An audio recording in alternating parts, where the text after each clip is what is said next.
Hello friends, welcome to చందమామ కథలు by RK. చందమామ కథల ప్రపంచంలోకి వెళ్ళిపోదామా? ఇప్పుడు చెప్పబోయే కథలలో మొదటి కథ బయటపడని నేరం. ఈ కథను రాసిన వారు శ్రీ ఏ గంగాధర్ గారు. మాహిష్మతిపురానికి మహీధవుడు రాజు. అతని భార్య సౌరభ.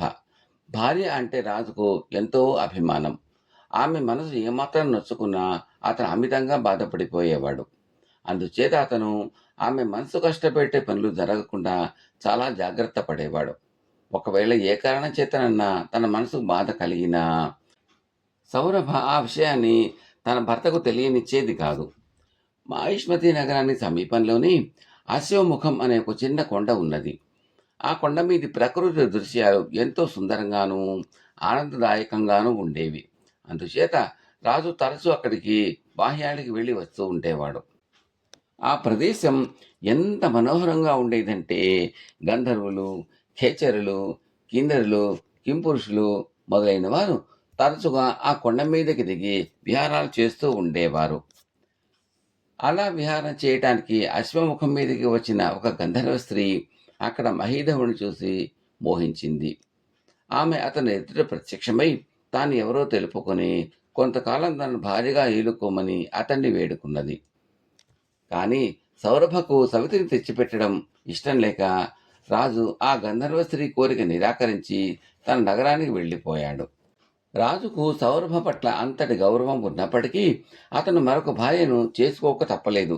అది ఎలా జరిగింది అంటే, సౌరభ రాజుతో 10 ఏళ్లు కాపురం చేసినా వారికి సంతానం కలగలేదు. కలిగి సూచనలైనా లేకపోయాయి. రాజ్యానికి మరొక నాథుడు కావాలి. రాజవంశం నిలవటానికి వారసుడు కావాలి. మంత్రులు మొదలైన వారు రాజును మరొక భార్యను చేసుకోమని సూచనలు ఇస్తూనే ఉన్నారు. కానీ రాజు వారిని లక్ష్య పెట్టలేదు. చివరకు వాళ్ళు ఈ విషయమే పట్టుబట్టారు. రాజుగారు మరొక భార్యను చేసుకోకపోవటానికి కారణం సౌరభే అని వాళ్లకు తెలుసు కనుక ఆమెతో కూడా గట్టిగా చెప్పారు. ఒకనాటి సాయంకాలం రాజుగారు రాణితో మాట్లాడుతూ, సంతానం కోసం నన్ను మళ్ళీ పెళ్ళాడమని మంత్రులు చాలా వేధిస్తున్నారు అని సౌరభతో అన్నాడు. వాళ్ళు మన మంచి కోరే చెబుతున్నారు. వాళ్ళు చెప్పినట్టే చేయండి. నా కోసం వంశం అంతరింప చేసుకోకండి. నాకు వంశ నిర్మూలిని అనే అపఖ్యాతి కూడా వచ్చేస్తున్నది అన్నది సౌరభ. రాజు సరే అనడం ఆలస్యంగా మంత్రులు అతనికి కుంతల దేశపు రాజకుమార్తె అయిన పయస్విని తెచ్చి పెళ్లి చేశారు. 10 ఏళ్ల పాటు తన భర్త నెత్తి మీద దేవతలాగా జీవించిన సౌరభకు చాలా మనక్లేశం కలిగింది. కానీ ఆమె దాన్ని ఏమాత్రం బయట కనబడనీయక తనలోనే అణుచుకున్నది. అయితే పయస్విని గర్భవతి అయి వివాహం జరిగిన ఏడాదికల్లా మగపిల్లవాడిని కన్నది.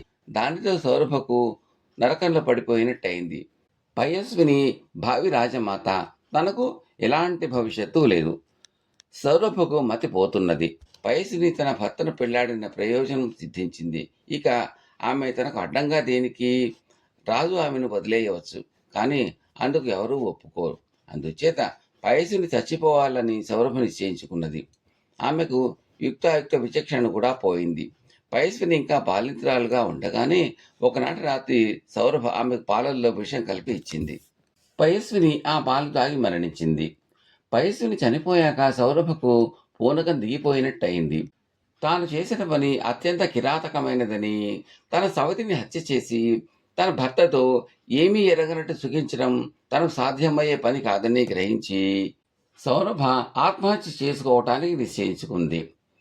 ఆమె ఒకనాటి అర్ధరాత్రి వేళ రాజభవనం మిద్ది మీదికి వెళ్ళి అక్కడ నుంచి కింద పడబోయింది. కానీ ఆమెను ఎవరు వెనక నుంచి గట్టిగా పట్టుకుని ఆపారు. సౌరభ కంగారు పడి వెనక్కు తిరిగి చూస్తే పయస్విని దెయ్యమే వచ్చిందనుకుని సౌరభ భయంతో కొయ్యబారిపోయింది. దెయ్యం అయితే తనను ఎందుకు కాపాడుతున్నది సౌరభకు అర్థం కాలేదు. భయపడకు అక్క, నేను చావలేదు. నాకు చావు లేదు కూడాను. నువ్వు నాకు విషం ఇచ్చిన మాట నేను ఎవ్వరికీ చెప్పనులే. ఎప్పటిలాగే సంతోషంగా ఉందాం రా అన్నది పయస్విని. సౌరభ విచారమంతా పోయింది. ఆమె మనసు తేలికపడింది. తాను చేసిన పొరపాటుకు పశ్చాత్తాప పడుతున్న దానిలాగా ఆమె పయస్విని రాజు కన్నా కూడా హెచ్చు ఆదరంతో చూడసాగింది. ఆమె రాజు ప్రేమ కోసం అరులు చాచడం మానేసింది కూడాను. రాజుకు కూడా పైశ్విని మీద మమకారం పెరగసాగింది. ఆమెలో ఏదో ప్రబలమైన ఆకర్షణ శక్తి ఉన్నట్టు అతనికి అనిపించింది. అతనికి ఇప్పుడు సౌరభ దాదాపు జ్ఞాపకమే రావటం లేదు.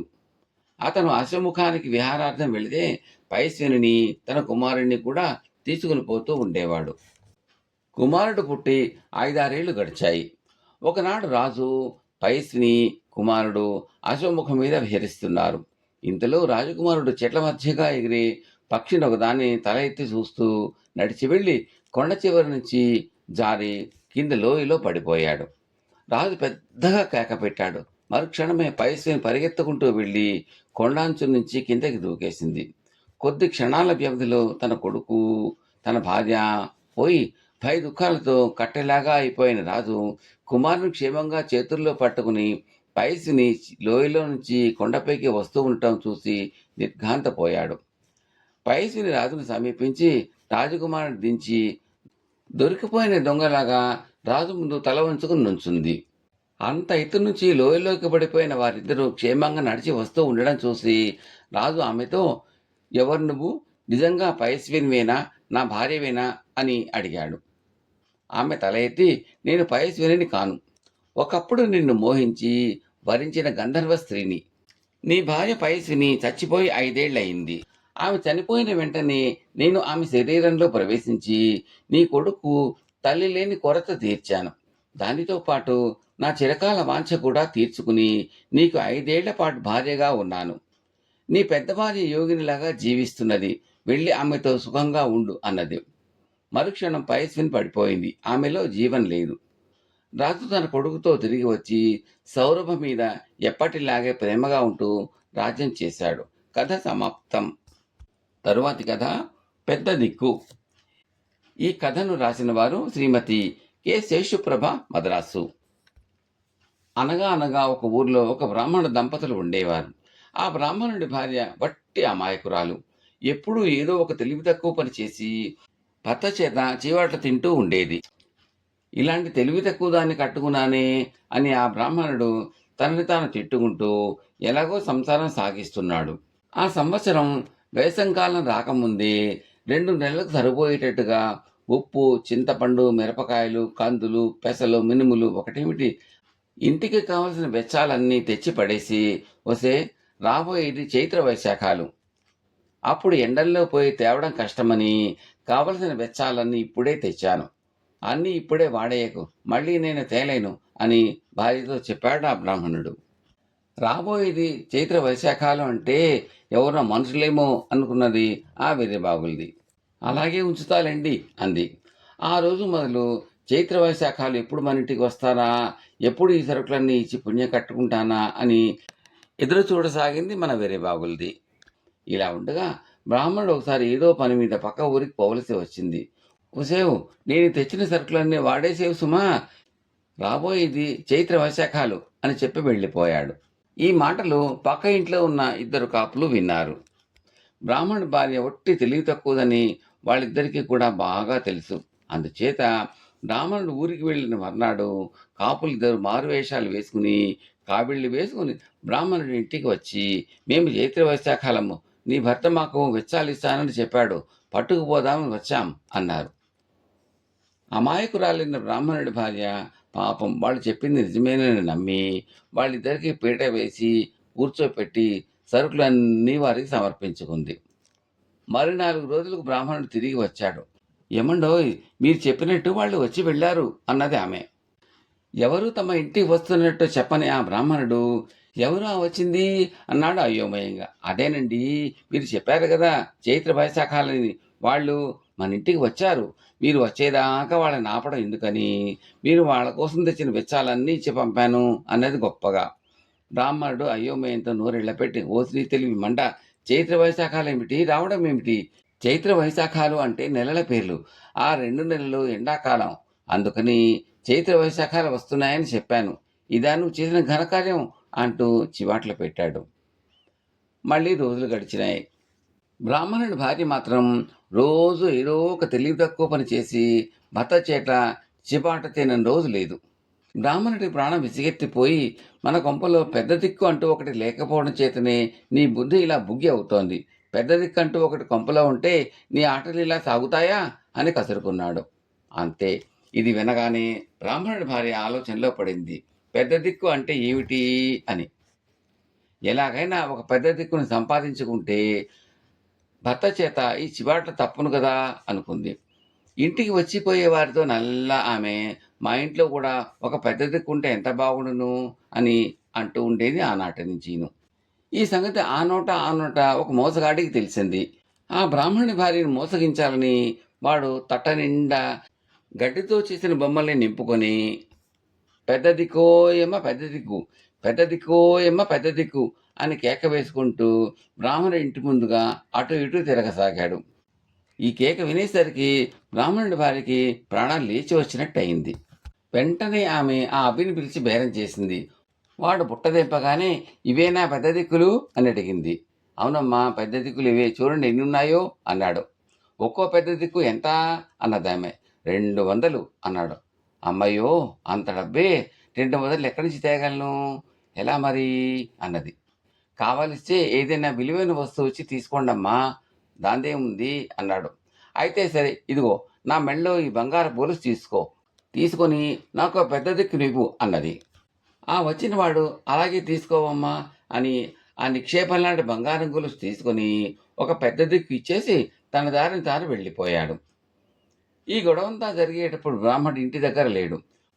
బ్రాహ్మణుడి భార్య తాను కొన్న ఆ పెద్ద దిక్కుకి అలంకారం చేసి పసుపు కుంకం పెట్టి పూజ చేయటం మొదలుపెట్టింది. ఇంతలోనే బ్రాహ్మణుడు ఇంటికి తిరిగి వచ్చాడు. భర్తను చూడగానే పూజ చేస్తున్న ఆమె చివాలున లేచి, ఏమండి, పెద్ద దిక్కు లేదో పెద్ద దిక్కు లేదో అని రోజు కసురుకుంటున్నారని నా మెడలో గొలుసు ఇచ్చి మరి ఒక పెద్ద దిక్కును కొన్నాను అంటూ తాను కొన్న గడ్డి బొమ్మని చూపింది. బ్రాహ్మణుడు నిలువున నీరైపోయాడు. ఓసి నీ మొహం తగలయ్యా దౌర్భాగ్యపదాన, నీతో ఇంకెలా కాపురం చేసేది? నిక్షేపం లాంటి బంగారం గొలుసు కాస్త వాడి మొహాన్ని ఎవడినో కొట్టి ఈ గడ్డి బొమ్మనా కొన్నావు? ఇక నువ్వు నా ఇంట్లో ఒక్క క్షణం ఉంటానికి వీల్లేదు. నీ పెద్ద దిక్కు నువ్వు ఎక్కడన్నా ఏడవండి అంటూ ఆమెను ఇంట్లోంచి తరిమేశాడు. పాపం ఆ బ్రాహ్మణుడి భార్య ఏం చేస్తుంది? తన తెలివి తక్కువతనానికి తనని తాను తిట్టుకుంటూ పెద్ద దిక్కును తీసుకుని పుట్టింటికి బయలుదేరింది. అలా పోతూ ఉండగా ఒక అడవి వచ్చింది. ఇంతలో చీకటి పడింది. ఆ చీకట్లో ప్రయాణం సాగిస్తే ఏ పులో గిలో మీద పడి చంపేస్తుందని భయపడి ఆమె అక్కడే ఒక చెట్టు మీద ఎక్కి కూర్చుంది. నడిరాత్రి వేళ కొందరు దొంగలు సరిగ్గా చెట్టు కిందకే వచ్చి తాము దొంగిలించిన సొత్తు భాగాలు పంచుకోసాగారు. వాళ్ళని చూడగానే చెట్టు మీద ఉన్న బ్రాహ్మణుడి భార్యకు గుండెలు దడదడా కొట్టుకోసాగినాయి. కాళ్ళు చేతులు వణకసాగినాయి. ఆమె చేతిలో ఉన్న పెద్ద దిక్కు కాస్త చటుక్కున చేదారి దొంగల మధ్య పడింది. ఆ చీకటిలో పెద్ద చప్పుడుతో ఏదో తమ మీద పడేసరికి అదేదో దెయ్యమో భూతమో అని దడిసి ఇక అక్కడ ఉంటే ప్రాణాలు కూడా దక్కవని తాము దొంగిలించిన సొమ్ము నగలు అక్కడే పారేసి వెనక్కి తిరిగి చూడకుండా పారిపోయారు. తెల్లవారింది. బ్రాహ్మణుడి భార్య చెట్టు నుంచి దిగింది. దొంగలు అక్కడ వదిలిపెట్టిన ధనము నగలు చూసి ఆశ్చర్యపోయి అవన్నీ మూట కట్టుకుంది. మళ్ళీ తన పెద్ద దిక్కుతో సహా భర్త దగ్గరకు చేరుకుంది. అక్కడ జరిగిందంతా భర్తతో చెప్పి, ఇదంతా నేను కొన్న పెద్ద దిక్కు మహత్యమే. నేను మిమ్మల్ని ఎన్నో విధాలు నష్టపెట్టిన మాట నిజమే అనుకోండి. అయినా దాన్ని మరి 4 రెట్లు సంపాదించుకొచ్చాను చూడండి అంటూ తను తెచ్చిన ధనము నగలు చూపింది. బ్రాహ్మణుడు చాలా సంతోషించాడు. ఆనాటి నుంచి బ్రాహ్మణుడి భార్య కూడా జాగ్రత్తగా ఆలోచించి పనులు చేస్తూ లక్షణంగా కాపురం చేసింది. ఇందులో ఎవరి తెలివితేటలు మాత్రం ఏమున్నాయి? ఏదో ఆ పెద్ద దిక్కు వచ్చిన వేళ మంచిది గనక అలా అదృష్టం కలిసి వచ్చింది కానీ కథ సమాప్తం.